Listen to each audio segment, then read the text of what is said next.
Bismillahirrahmanirrahim. Assalamualaikum warahmatullahi wabarakatuh.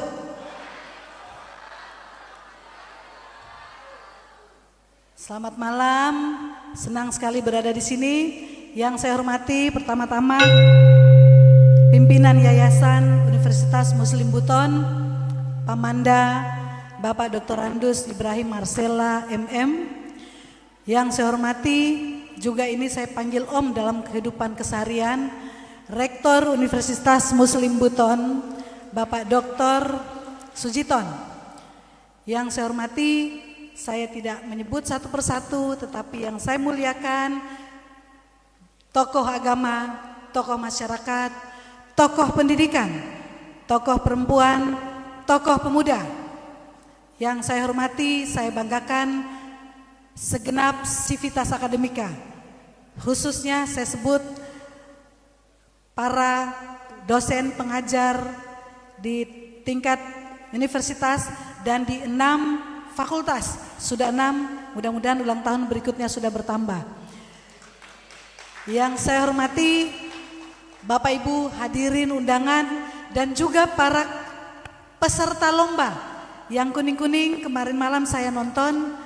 Dari Badia saya tidak nonton terlambat ya, atau saya sudah pergi. Betul saya hadir Bapak Rektor, Pak Ibrahim, tapi karena ada agenda yang lain maka saya harus segera meninggalkan.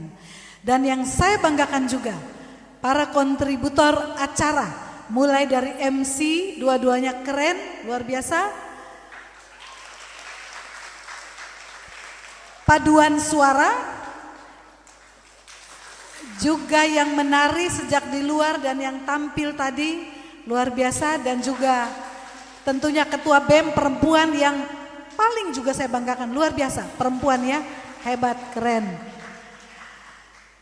Bapak Ibu yang berbahagia, alhamdulillah puji syukur kehadirat Allah Subhanahu wa taala.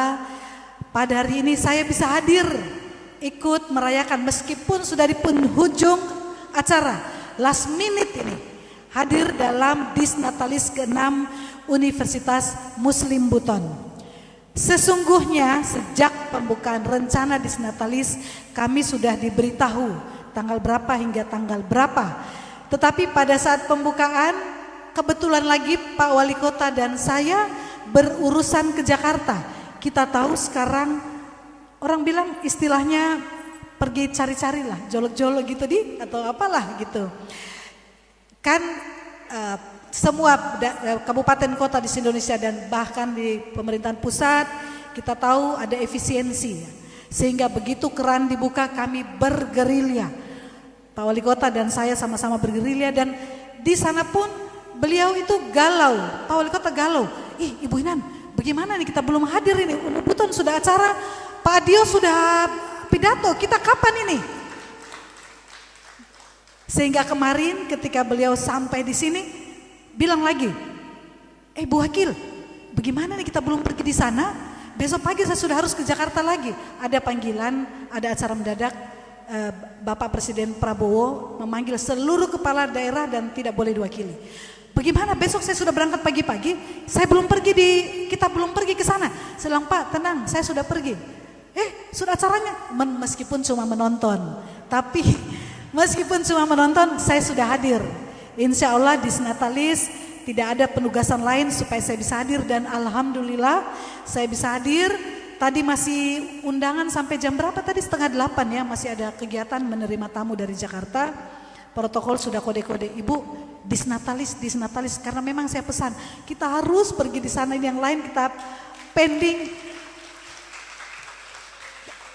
Bapak Ibu hadirin, kenapa saya harus datang? Sejak beberapa tahun lalu, tahun berapa itu Disnatalis yang keberapa? Saya sudah datang di kompleks ini ketemu dengan Pak Rektor, dengan Ketua Yayasan. Dan setiap kali saya datang, bukan cuma dulu dan sekarang, di antara itu pun saya beberapa kali datang, saya melihat perubahan yang signifikan. Saya melihat perubahan yang signifikan dari bangunan fisik, penataan di dalam, tetapi malam ini yang membuat saya kagum dan bangga adalah saya melihat di seluruh mahasiswa-mahasiswi yang tampil itu ada optimisme. Saya heran, Ini kampus yang baru 6 tahun, tapi adik-adik itu tampil dengan percaya diri. Tepuk tangan. Adik-adik luar biasa, tampil percaya diri, senyumnya, gerak-geriknya luar biasa. Saya ikut bangga. Terlebih ketika tampil ketua BEM perempuan, dusta apalagi yang kau dustakan? Karena ketika perempuan, maaf ya bapak-bapak ya, kita sama perempuan ya. Ketika suatu bangsa, ketika perempuannya sudah mengambil peran, itu tandanya bangsa yang sudah mapan, sudah maju. Ini baru 6 tahun. Baru 6 tahun. Tetapi sudah ada perempuan yang jadi ketua BEM. Laki-laki yang cowok-cowok jangan kalah ya. Bapak Ibu yang berbahagia. Saya sejak awal ini Pamanda Pak Haji ketika bilang mau bikin universitas, saya kagum. Meskipun saya juga skeptis. Oh ini bahaya ini. Karena apa? Membangun universitas itu bukan perkara gampang. Saya 25 tahun bekerja di Badan Pengkajian dan Penerapan Teknologi, dulu direkrut oleh Pak Habibie. Bekerja, ruang kerja kami seluruh Indonesia. Kemudian itu BPPT di bawah Kemenristek Dikti.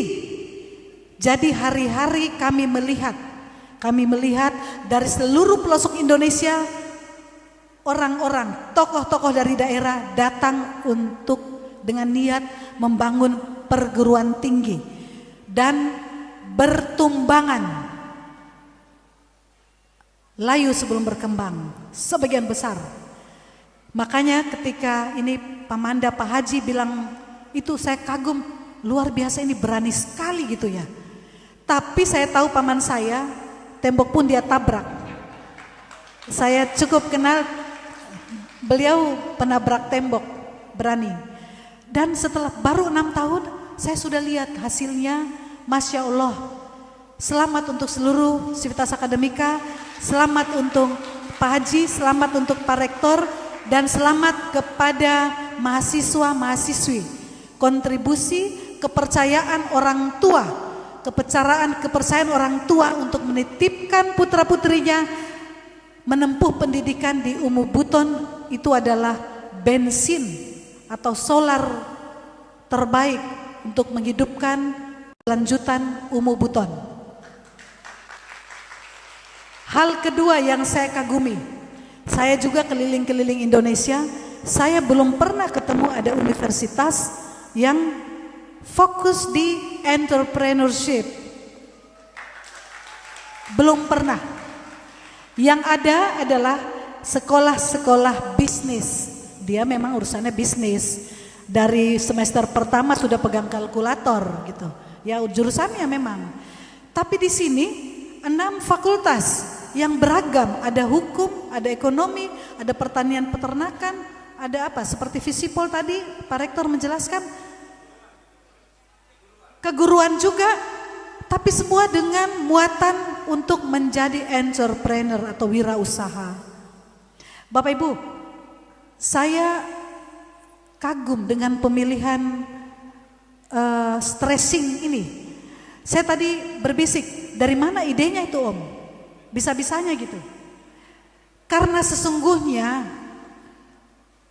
para ahli di dunia dan diakui di seluruh dunia, negara maju salah satu untuk menentukan apakah negara itu maju atau tidak dilihat seberapa besar jumlah wirausaha yang ada di masyarakatnya. Rata-rata dunia dikatakan minimal dia harus punya 32% gitu. Itu pas-pasan. Kita Indonesia ini sudah di atas 3%. Mengapa pemerintah menggenjot UMKM, kasih kredit murah, membuka sampai ada Kementerian Koperasi UMKM, ada dinas-dinasnya? Karena pemerintah sadar bahwa kita untuk mengejar kemajuan kita harus mencetak sebanyaknya entrepreneur atau wirausaha. Indonesia sekarang baru 3%. Standarnya konon, hitungan para ahli harus mencapai 45%. Kenapa entrepreneur itu atau wirausaha itu dia menunjukkan kemajuan suatu bangsa? Bapak Ibu, kalau ada wirausaha, ada juga yang pengusaha yang sifatnya eksploitasi, misalnya sumber daya alam, itu kan single activity. Tetapi dampaknya jika entrepreneur, mereka adalah pengusaha-pengusaha, bisa dikatakan juga entrepreneur itu tidak selamanya Bakri Group yang besar-besar itu. Yang kecil-kecil, para pelaku UMKM itu adalah entrepreneur. Tadi Pak Rektor sudah menjelaskan apa yang membedakan entrepreneur dengan pedagang atau yang lainnya. Entrepreneur itu dia bisa membangun sendiri, sekecil apapun, dan dia pelihara. Kemudian dia melakukan bisnis, bukan dagang, sekedar dagang. Dia perhitungan, tapi di embrio dia bisa membangun dengan inovasinya, dengan kreativitasnya, dan dia menumbuhkan. Ini yang diharapkan di Indonesia. Jadi ketika pemerintah melalui perusahaan-perusahaan besar, investasi asing bisa mengeksploitasi sumber daya alam kita, selanjutnya siapa yang akan mengolahnya menjadi produk jadi, menjadi tadi ada kopi enak, ada kue-kue panganan tradisional, itu bukan pabrik, bukan industri, tetapi adalah pelaku-pelaku usaha kecil, menengah atau industri kecil dan menengah itu. Dan mereka berdampak langsung pada masyarakat. Bapak Ibu, belum lama Covid berlalu. Yang menyelamatkan, diakui oleh ahli manapun, yang menyelamatkan perekonomian Indonesia adalah pelaku usaha kecil menengah yang disebut UMKM itu. Negara-negara besar, mau Amerika, Jerman, Inggris, tumbang ekonominya. Mereka mengandalkan pada industri besar-besar harus tutup. Kalau tidak karyawannya pada wassalam. Kita Indonesia tetap hidup melalui jualan online dari rumah ke rumah. Itu semua pelaku-pelaku usaha pemula gitu. Tiba-tiba ada lonjakan jumlah wirausaha di Indonesia. Dan saya percaya dan banyak percaya itu juga yang menyumbang pada kekuatan ekonomi kita. Pertumbuhan ekonomi di atas 5% itu hanya sedikit negara di dunia, sebelah tangan, bukan 10 besar. Dan Indonesia ada di sebelah tangan ini, pertumbuhan ekonomi 5% ke atas. Ditopang oleh tentu industrialisasi yang semakin besar, tetapi juga entrepreneur, wirausahawan di tengah masyarakat. Karena itu ketika Umu Buton mengumandangkan, mendeklarasikan dirinya sebagai Universitas Entrepreneur, saya terus terang kagum, saya bilang ini berani. Tetapi to the point, ini adalah langkah to the point dari pihak universitas. Ini kan sebenarnya Bapak Ibu membangun pendidikan. Ini bapak-bapak yang terlibat di dalam pendidikan, Umu Buton khususnya, itu adalah membangun peradaban. Membangun pendidikan itu adalah membangun peradaban. Melalui pendidikan, anak-anakku, mahasiswa-mahasiswi tidak hanya menimba ilmu dan pengetahuan di sini, tetapi juga pembangunan karakter yang baik. Dan tadi saya sudah dengarkan, ini bukan jargon. Apa yang dipaparkan oleh ketua yayasan dan rektor itu sederhana, tetapi tampaknya akan mudah dilakukan karena berbasis dari budaya kita sendiri, dari agama yang umumnya dianut, menghargai nilai-nilai kelokalan kita. Jangan lupa visi kami di Kota Bau-Bau, Bau-Bau Kota Budaya. Kami start dari Bau-Bau Kota Budaya baru yang ramah, cerdas, sejahtera, dan bermartabat. Ini inline Bapak Ibu, satu kali jalan. Artinya Pak Rektor, Bapak Ketua Yayasan, kita satu pemikiran dalam hal ini. Pak Wali Kota dan saya terlibat secara langsung dan penuh dalam pemilihan visi misi. Kita sudah satu pandangan Pak, bahwa kita berangkat dari budaya lokal. Ketika kita cita-citakan Bau-Bau kota ramah, kota cerdas, sejahtera, basisnya adalah budaya lokal. Dan terakhir bermartabat. Kita ingin masyarakat pembangunan di bawah-bawah bermartabat. Martabat sumbernya dari mana? Tentu nilai-nilai agama dan nilai-nilai budaya kita. Jadi ketika tadi pidato Pak Rektor, Ketua Yayasan, ini saya bercermin kepada, loh ini kan visi misi kami juga gitu. Jadi kembali lagi, membangun pendidikan ini adalah membangun peradaban. Orang mengatakan bahwa pendidikan adalah investasi terbaik untuk masa depan. Adik-adik dengarkan ya, pendidikan adalah investasi terbaik untuk masa depan. Negara-negara maju, tidak ada satupun negara maju yang tingkat pendidikannya rendah. Tidak ada. Tidak usah kita berpikir dunia, ASEAN saja kita Indonesia masih termasuk kurang dibanding Malaysia, Thailand, Singapura jangan dikata, dan itu menunjukkan tingkat kemajuan kita. Kalau kita Google coba lihat kemajuan suatu bangsa, memang itu sejalan. Jumlah manusia kita, jumlah penduduk yang sudah meluluskan sarjana S1 kita, ya di papan level situ. Negara maju kita, negara kemajuan negara pun di sini. Malaysia pendidikannya tinggi, lebih tinggi, tingkat kemajuannya lebih tinggi. Singapura seperti itu. Jadi ini adalah bukti nyata bahwa pendidikan adalah lift yang mampu, lift, bukan naik tangga. Pendidikan itu adalah ibarat lift yang mampu mengangkat harkat dan martabat kita. Adik-adik mahasiswa yang saya cintai, kita jangan berkecil hati. Sekali lagi, dengarkan, kita jangan berkecil hati terlahir dalam keadaan yang kurang. Kita jangan berkecil hati terlahir dalam keluarga yang kurang. Karena bahasanya klise, masa depan ada di tanganmu. Peluang di zaman sekarang ini cukup besar. Ada Umu Buton yang bersedia mendidik kita dengan biaya murah. Yang harus kita sesali adalah apabila kita mati pun dalam keadaan susah. Baru kita menyesal. Sebelum datang malaikat mencabut nyawa, kenapa saya bersantai-santai? Saya terlahir susah, mati pun susah. Maaf saya pakai kata-kata yang to the point, sedikit sarkastis supaya nyampe. Anak-anak muda biasanya kalau tidak bahasa halus-halus sudah lupa mereka itu. Jadi sekali lagi, jangan berkecil hati kita terlahir dengan keadaan yang susah. Tetapi kita harus menyesal jika mati pun kita susah. Banyak pertolongan, salah satunya adalah Umu Buton. Menyediakan pendidikan yang lengkap. Pengetahuannya disediakan, tetapi pembangunan karakternya luar biasa. Tadi saya sudah dengarkan.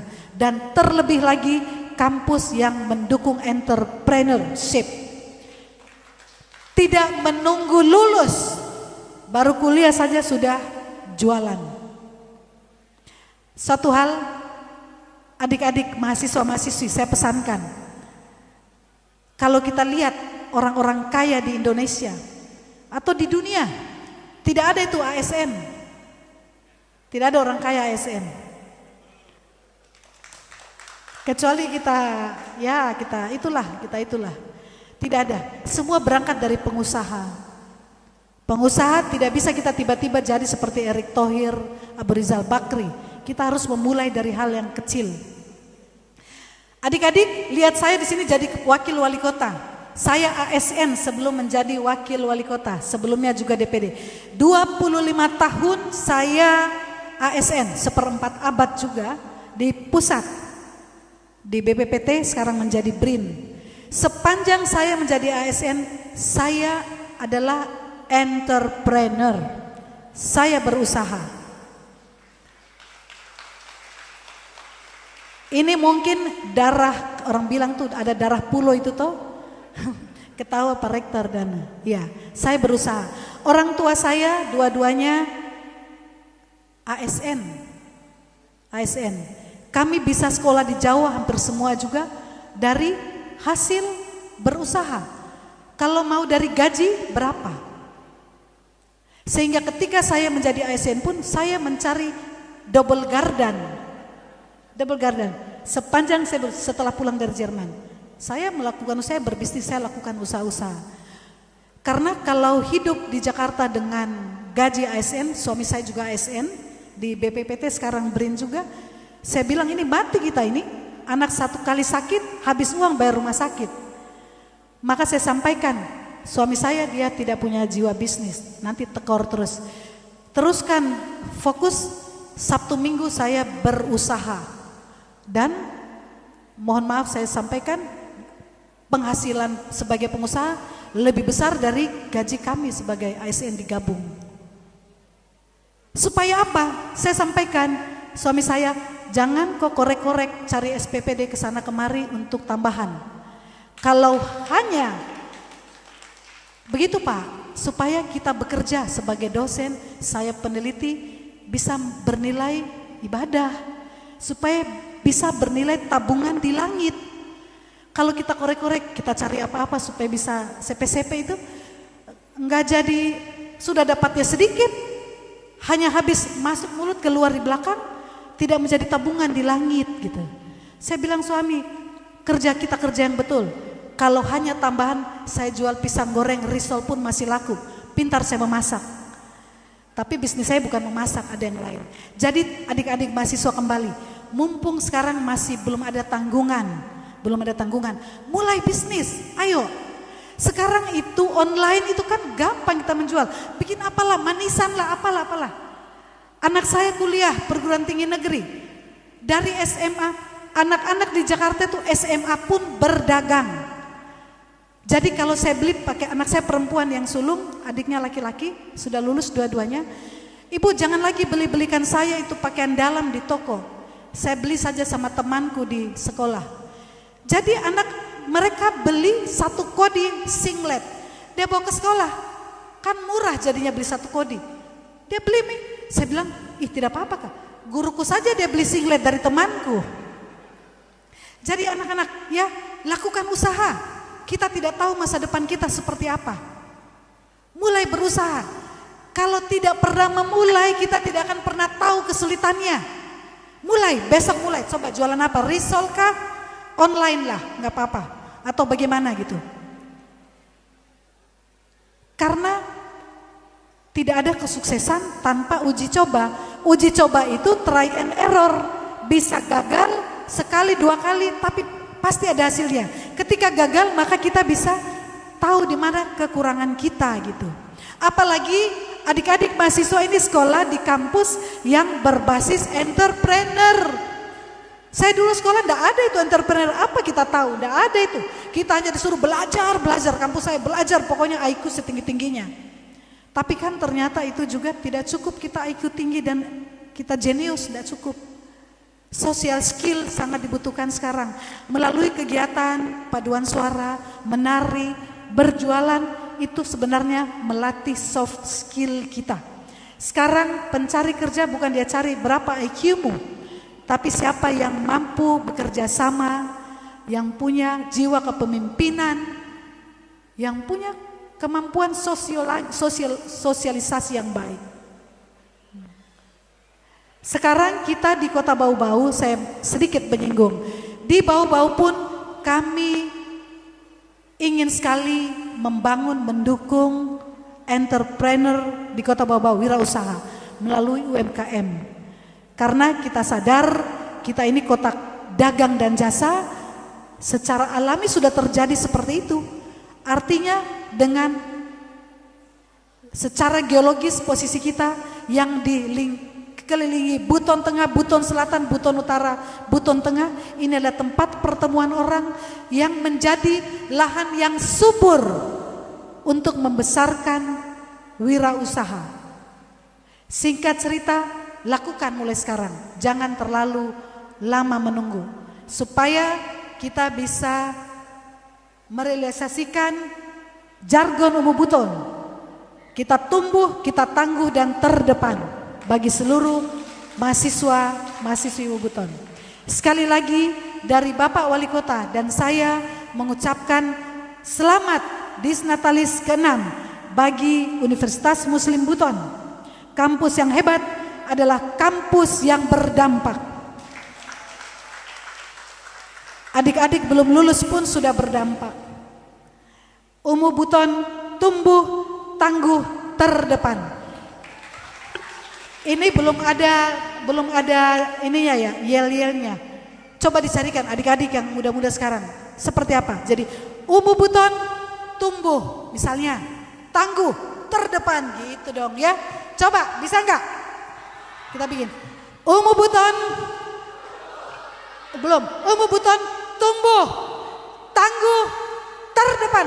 Tinju langit terdepan. Kita ulangi. UMU Buton tumbuh tangguh terdepan. Terima kasih. Wabillahi taufik wa hidayah. Wassalamualaikum warahmatullahi wabarakatuh.